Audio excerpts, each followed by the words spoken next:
morning. Morning. On June 22nd, this past summer in 2018, I found out that I was finally cancer-free. For the last 4 years of working here at St. Andrews, I was a cancer patient. But before I go on, I want to mention that there are some things that some of you might find distressing about this story, and I'm not telling you this for pity, and I certainly don't want anyone to feel bad for me. So, today, I'm going to share with you a very personal story about my journey with cancer and what it taught me about self-advocacy, gratefulness, and assumptions. Finally, please know that this is my experience and only that. My experience does not represent the experience of others with cancer, so let's just be mindful of that. 2010 is when my story begins. I had just started graduate school. I had just met my future husband. Life was pretty good. My biggest complaint was that graduate school was stressful, and I often relieved that stress by going to a traditional Chinese reflexology massage center. On a fall afternoon, my massage therapist took my hand and put it on my neck, and I felt a lump. I was a bit concerned because I had never noticed it before. After consulting with my parents and Dr. Google, I decided to wait until my physical to see if it had gone away. But side note, I learned the hard way that Dr. Google is not your friend, and please consult with a medical professional about any concerns. Fortunately for me, graduate school was keeping me very busy, and I was not really thinking about the lump I felt in my neck. A couple months later, I went to the doctor and she felt the lump and told me if it wasn't gone in a couple of months to come back. Again, life got busy, so maybe 3 or 4 months later, I noticed the lump was still there, and I went back to the doctor. She said at this point, having an ultrasound to see what the lump was would be a good choice. I was already learning new things. I had no idea that people had neck ultrasounds. I went to the ultrasound and the technician was only supposed to do the right side of my neck, but she got to the center and said, I'm just going to do your whole neck. As a person with high anxiety, I tried not to freak out as much as possible, and I had to wait a week or 2 for the results. My doctor called me and said that I had 4 enlarged lymph nodes on each side of my neck that looked suspicious, as well as 6 tumors, also called nodules, on my thyroid. I went in for a lymph node biopsy. I'll spare you the details, but if you want more later, just let me know. And the results came back as something called reactive, but unclear. So that means they were reacting to something, but they didn't know what they were reacting to. They didn't biopsy my thyroid, but rather the doctor said to go to an endocrinologist for that. And for those of you who don't know, an endocrinologist is a doctor who works with the endocrine system, which is what helps regulate hormones in your body, such as insulin. As you can see, there's already been a lot of doctor's appointments, and I'm not really getting anywhere. One endocrinologist that was recommended said I had to wait 6 months to get an appointment. So I called another who said they could take me in next week. And being a highly anxious person, I decided to go with the one that said they could see me next week. I got to that doctor, and he looked at my records and said exactly what I'm about to tell you. I'm really unimpressed with the tumors on your thyroid. You don't ever have to come back. Feeling pretty concerned about that response, I consulted with one of my professors who happened to have her own thyroid issue, and she said, oh, no, let me send you to another doctor. So I went to that doctor, and his response was also peculiar.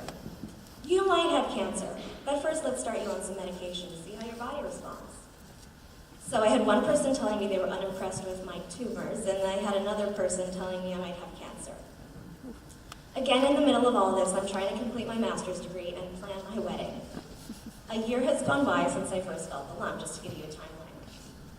Mr. Graham and I got married in late November of 2011, and the next month we moved to Hawaii, where I was planning on finishing my graduate degree, my thesis remotely. I had to wait for 3 months, but finally in March I got to see my new endocrinologist. This endocrinologist said, we need to biopsy your thyroid.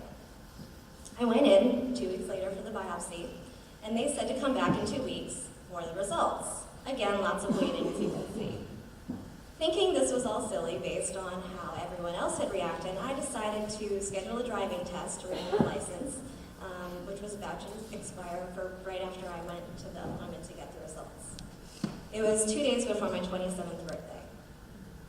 I walked into the appointment with all of my driver's license renewal documents ready to go, and the doctor closed the door and said in a very matter-of-fact way, "Well, it turns out you have cancer." The only thing I could do was laugh. In fact, I could not stop laughing. I was thinking to myself, is this some kind of joke? I've been trying to figure this out for the last year and a half. I did eventually stop laughing. For those of you who didn't think I don't cry, I did start crying, and I have no idea what the doctor said because I kind of zoned out, which is really common when you hear news like this. I left the appointment with a surgery date for 2 weeks later, information about cancer, and of course my driver's license documents. I didn't know what to think or what to do. My husband was getting ready for work. I had to call him and tell him I had cancer. It wasn't the best day ever. I did end up having to go get my license though, and I passed. And another really good thing happened that day. I got offered a job to start teaching at the best private high school in Hawaii in the fall. It was a very strange day that I will never forget. 2 weeks later, my mom came to Hawaii to help my husband take care of me after the surgery. The surgery went well. They removed my entire thyroid and some of the lymph nodes in my neck. They do this to see if the cancer has spread to your lymph system. I stayed at the hospital for 2 or 3 days after the surgery and left with a very large incision from one side of my neck to the other. It wasn't the best look. I then had to wait a week for the results to see if I had metastatic cancer, or cancer that had spread to another part of your body, other than the original area. Unfortunately for me, they did find out that 50% of the lymph nodes they removed were positive for cancer. This led to more biopsies, multiple scans, injections, and ultimately a radioactive iodine treatment to ablate or get rid of the remaining cancer in my neck. Fast forward to the fall, and I showed up to my new job with a huge scar on my neck teaching high schoolers. I had a lot of time to come up with reasons for the scar, but I really liked saying it was a ninja attack. Through all this, I found a lot of humor, which really helped me, as you can see. It's amazing. I'm hoping my science teachers are happy, because it's amazing how much I learned about science, hands-on, from having cancer. I became really close with the nuclear medicine department at the hospital. Didn't know that was a thing before. In order to make what was essentially chemotherapy for me work, I had to go on a special diet before taking what's called a radioactive iodine pill. It turns out there was one isotope of iodine that kills thyroid cells. And the theory is that your thyroid needs iodine to work properly, but if you use a specific type, it kills the cancer cells. So you deprive your body of iodine for 6 weeks, and then you take this radioactive pill. This was all happening while the song Radioactive was released, which was very strange because on my way to the hospital, I was listening to the song. I was on my way to hospital to stay in an isolation room after ingesting a radioactive pill from a man carrying the medication in a lead container wearing a protective suit. He came in the room, and I swear this is exactly what he said: "Swallow this pill, but don't touch it." There's a lot more to say about the isolation room, but I do digress. The next 2 years were pretty tough. One scan revealed that I might have 2 more types of cancer in addition to the original type of cancer I was diagnosed with. This led to another surgery, a lot more biopsies and scans. The scans are not my idea of a good time. They're basically you sit still for an hour while machines are around you, and you cannot move. If you move, they have to start over. And I mean even move a little bit. When Mr. Graham and I moved to Maryland, I had to switch doctors, but I felt really lucky to be able to go to Johns Hopkins. The year is 2015, 3 years after my initial diagnosis.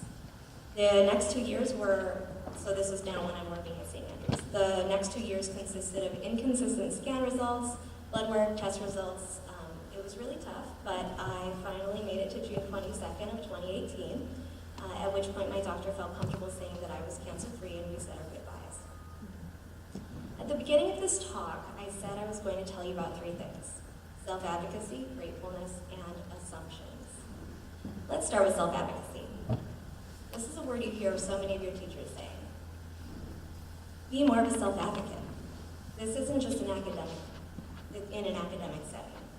I often think about where I would be had I not spoken up, or followed up with a doctor, or gotten a second opinion. It's really important to ask questions, and it's important to educate yourself about what's going on in your life.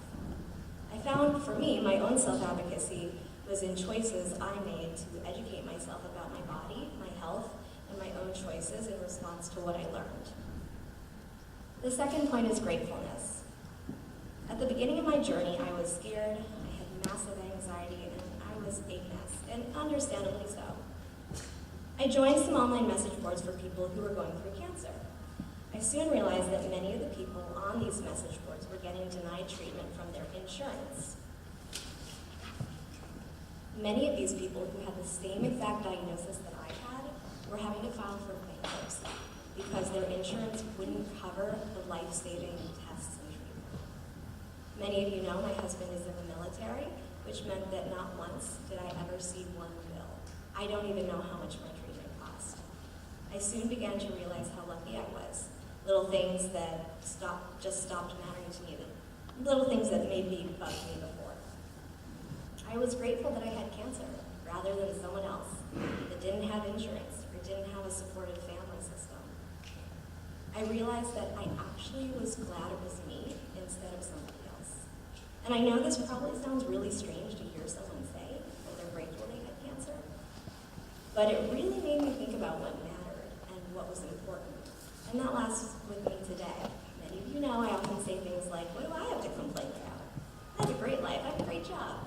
Lunch here is great. Right? So, all jokes aside, I realized that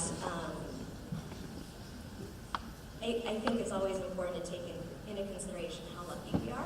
And I've realized that I don't have a lot of this precious time we have to get so bent out of shape about things that don't really matter. The last point I want to make is about assumptions. I would be shocked if any of you thought or could tell from looking at me that for the majority of the years that I've worked at St. Andrews, I had cancer.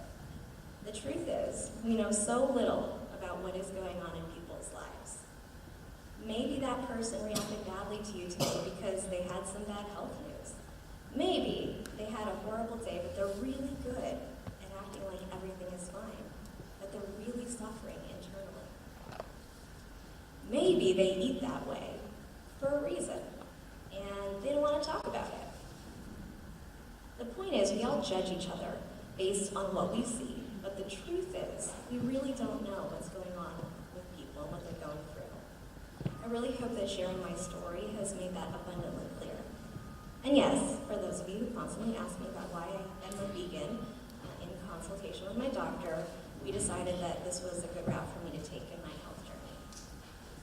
Finally, please know that I'm very open about my treatment, and I'm really open about talking about the situation, so if you do have questions and you want to talk to me about it, please don't hesitate to. Thank you so much for listening to my story today, and I do hope that you can find this useful.